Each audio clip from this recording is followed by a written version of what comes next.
नमस्कार मु गदाधर आपण को स्वागत करछु जीपीनी लुक यूट्यूब चैनल रो नुआ एक वीडियो रे पीएम आवास योजना को नहीं आसिला बहुत बड़ खुशी खबर कौन रही खुशी खबर यही वीडियो रे जानिया पूर्व चैनल रे नुआ आसतिले चैनल को सब्सक्राइब करी पाखरे थिबा घंटी बेल को ऑल नोटिफिकेशन रे सेट कर दियंतु जहा फल रे एही परी नुआ नुआ इनफॉरमेशन वीडियो आपण सर्वप्रथमे पाई परिबे।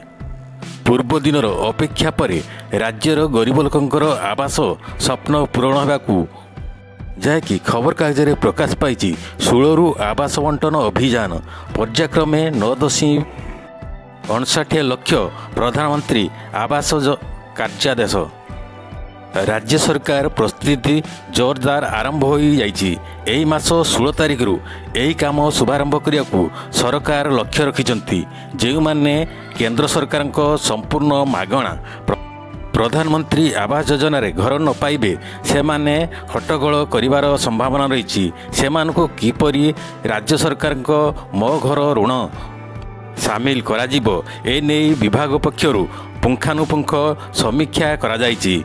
विभाग शासक सचिव सुशील कुमार राणी अध्यक्ष रे बैठक रे भूमिहीन ओ जो माने गरीब ताहांकु प्रधानमंत्री आवास योजना रे सामिल करने को आलोचना करिसंती। एहीपरी लाटेस्ट खबर पाई आम चैनल रे जोड़ी रही था। वीडियोटी भल लगी वीडियो गोटे लाइक कर दिंतु एवं वीडियोटी को सांगसाथी मानकु शेयर कर दिंतु। पुणी एक नुआ इनफॉरमेशन वीडियो नहीं आसी से पर्यंत रही जय जगन्नाथ।